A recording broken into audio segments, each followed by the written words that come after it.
Brought to you by KR Mangalam University. We provide you the platform to turn your dreams into reality. Give wings to your aspirations with KR Mangalam University.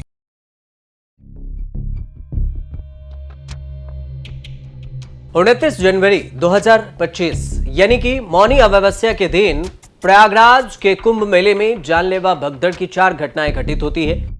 इसमें उत्तर प्रदेश सरकार के मुताबिक ये बताया जाता है कि भगदड़ में 37 लोगों की मौत हुई और मृतकों के परिजनों को 25-25 लाख रुपए का मुआवजा दिया गया। विपक्ष ने यह आरोप लगाया कि राज्य सरकार मौत के आंकड़े को छुपा रही है। तब कई सवाल भी उठे थे। कांग्रेस, समाजवादी पार्टी समेत तमाम विपक्ष ने यह सवाल उठाया था। अब इस पूरे आंकड़े को लेकर बीबीसी ने एक रिपोर्ट तैयार की है।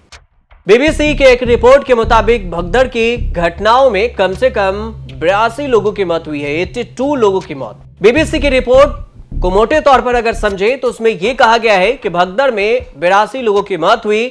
26 परिवार वाले मिले जिन्हें 5-5 लाख रुपए कैश के बंडल में दिए गए मुआवजे के तौर पर। मतलब उन्हें कैश क्यों दिया गया, यह भी एक सवाल है। लेकिन मृतकों के गिनती में उनको शामिल नहीं किया गया। मुख्यमंत्री जिन्हें प्रेशर पॉइंट कह रहे हैं और बता रहे हैं उन जगहों पर श्रद्धालुओं की मौत भगदड़ से हुई थी और मुख्यमंत्री का कहना था कि यह प्रेशर पॉइंट है। अब इस पूरे घटनाक्रम को लेकर और बीबीसी की रिपोर्ट को लेकर राहुल गांधी ने सोशल मीडिया पर एक पोस्ट लिखा कि बीबीसी की एक रिपोर्ट बताती है कि कुंभ मेले के भगदड़ में हुई मौतों के आंकड़े छुपाए गए। जैसे कोविड में गरीबों की लाशें आंकड़ों से मिटा दी गई थी। जैसे कि हर बड़े रेल हादसे के बाद सच्चाई दबा दी जाती है और यही तो बीजेपी का मॉडल है। गरीबों की गिनती नहीं तो फिर जिम्मेदारी भी नहीं। ये राहुल गांधी का सोशल मीडिया पोस्ट है। इसके अलावा समाजवादी पार्टी के अखिलेश यादव भी पोस्ट किए। सरकार और योगी सरकार दोनों को घेरा केंद्र और राज्य सरकार। सुप्रिया श्रीनेत ने एक्स पर एक पोस्ट लिखा, कहा कि बीबीसी की जांच रिपोर्ट में आया है कि कुंभ भगदड़ में कम से कम 82 लोगों के मारे जाने की खबर है। यहां उत्तर प्रदेश की सरकार बताई थी कि 37 लोगों की मौत हुई है और इस रिपोर्ट में 11 राज्यों में 50 से ऊपर जिलों में 100 से अधिक परिवारों से मुलाकात हुई। उसके बाद इस रिपोर्ट को तैयार किया गया और इसमें बताया जा रहा है कि 82 से ज्यादा लोगों की मौत हुई है। एक दूसरे पोस्ट में सुप्रिया श्रीनेत ये भी लिखती हैं एक्स पर कि कुंभ भगदड़ सरकार ने बताई कि 37 लोगों की मौत। बीबीसी की रिपोर्ट और बीबीसी की जांच में कम से कम 82 मौतों की पुष्टि हुई। 29 जनवरी यानी कि मौनी अमावस्या के दिन प्रयागराज के कुंभ मेले में भगदड़ हो गई थी और बहुत ही विलंब के बाद, मतलब काफी देरी के बाद उत्तर प्रदेश सरकार ने यह स्वीकारा था कि भगदड़ में 37 लोगों की मौत हुई। मृतकों के परिजनों को 25-25 लाख रुपए का मुआवजा भी दिया गया। पर बीबीसी की रिपोर्ट, जो बीबीसी की जांच है, उससे यह पता चलता है कि भगदड़ में कम से कम 82 लोगों की मौत हुई थी। बीबीसी को ऐसे 26 परिवार मिले जिन्हें 5-5 लाख रुपए कैश के बंडल में दिए गए, लेकिन मृतकों की गिनती में उन्हें शामिल नहीं किया गया। अब क्यों नहीं किया गया? उनसे यह लिखवाया गया कि बीमारी या किन्हीं अन्य वजहों से मौत हुई है, इस बात को स्वीकारा जाए। तो सोचिए कि सरकार पर भी यह सवाल जरूर है कि ऐसी बातें अगर लिखवाई गई है तो क्यों? पर कितने चरण चुंबक आक्रोशित होंगे ये भी देखते हैं कि आज कितने डिबेट होंगे इस पर। ये सुप्रिया श्रीनेत का पोस्ट है। 19 फरवरी को विधानसभा में दिए गए अपने बयान में मुख्यमंत्री योगी आदित्यनाथ ने यह कहा था कि कुछ लोग घायल हो गए थे, जिनमें से लगभग 30 से 35 लोग अन्य स्थानों पर भी घायल हुए, जिन्हें हॉस्पिटल पहुंचाया गया। इनमें से 7 लोगों की मौत हुई और हॉस्पिटल ले जाते समय मौत हुई थी या फिर रास्ते में मौत हुई थी। योगी आदित्यनाथ का यह बयान है। अब भगदड़ की उन घटनाओं की पूरी सच्चाई को अगर समझे तो इस रिपोर्ट को समझना और पूरे घटनाक्रम को जानना जरूरी है। 50 से अधिक जिलों में बीबीसी ने रिपोर्ट तैयार की, पड़ताल की, जांच की। 100 से अधिक ऐसे परिवारों से मुलाकात की जिनका यह कहना था कि उनके अपनों की मौत कुंभ भगदड़ में हुई थी।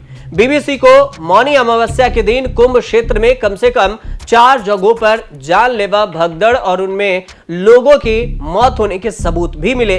महाकुंभ के आधिकारिक सोशल मीडिया हैंडल ट्विटर पर अगर देखें तो इस पर यह बताया गया था कि मौनी अमावस्या यानी संगम तट पर हुई घटना में 30 लोग और अन्य स्थानों पर 7 लोग जिनके शरीर पर जाहिर सी चोट की बातें सामने आई है और यह दुखद खबर है। ये महाकुंभ के साइट पर लिखा हुआ है। योगी सरकार ने 36 परिवारों को तो डायरेक्ट बेनिफिट ट्रांसफर कर दिया, यानी डीबीटी या फिर चेक के जरिए 25-25 लाख रुपए का मुआवजा भी दिया, लेकिन इन 26 परिवारों को रुपए कैश में दिए गए। तो फिर इन्हें डीबीटी क्यों नहीं किया गया? ये आंकड़े छुपाने के लिए ही। अब बीबीसी को इन परिवार से ऐसे कई वीडियो और फोटो मिले हैं जिनमें पुलिस की टीमें 500 रुपए के नोटों का बंडल देते हुए दिख रही है। और कई परिवारों ने बीबीसी को यह भी जानकारी दी कि उनकी मर्जी के खिलाफ उनसे ऐसे कागजों पर साइन करवाए गए, सिग्नेचर करवाए, जिनमें अचानक से तबीयत बिगड़ जाने और उसके बाद मौत होने की बात पहले लिखी हुई थी। बीबीसी को अपनी पड़ताल में कही गई इस बात में कोई भी संकेत नहीं मिले कि 5-5 लाख रुपए के नोटों के बंडल सरकारी खजाने से कोई कानूनी तरीके से दिए गए हों।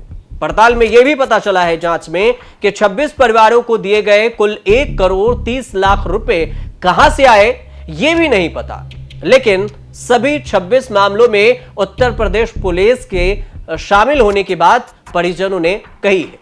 ज्यादातर मामलों में फोटो और वीडियो भी परिजन के पास है, जिसमें पुलिस पैसे देते हुए और फिर उनसे साइन करवाते दिख रहे हैं। जैसे जैसे पड़ताल आगे बढ़ी तो बीबीसी को 19 और भी परिवार मिले जो 25 लाख का मुआवजा पाने वाले 36 परिवारों से अलग है, और इन परिवारों को रहस्यमय तरीके से 5 लाख रुपए भी नहीं दिए गए ताकि मौत के मुआवजे के तौर पर। अब समझिए, इन 19 परिवारों का यह कहना है कि इनके अपनों की मौत 29 जनवरी को कुंभ में अलग अलग जगह पर हुई, भगदड़ में हुई थी, और अपनी बात को साबित करने के लिए कई लोग पोस्टमार्टम की रिपोर्ट, कुछ लोग तो अस्पताल के जो मुर्दाघर हैं उसमें भी पर्ची, और फिर कुछ लोग मृत्यु प्रमाण पत्र जैसे सबूत भी दिखाते हैं कि वहीं पर उनकी मौत हुई थी। उत्तर प्रदेश सरकार ने यह जानकारी दी कि कुंभ मेले में 66 करोड़ लोग पहुंचे थे। 13 जनवरी से 26 फरवरी तक यह कुंभ मेला चला था। करीब 4000 हेक्टेयर में फैला था। 45 दिन तक इस आयोजन में 7000 करोड़ रुपए खर्च हुए।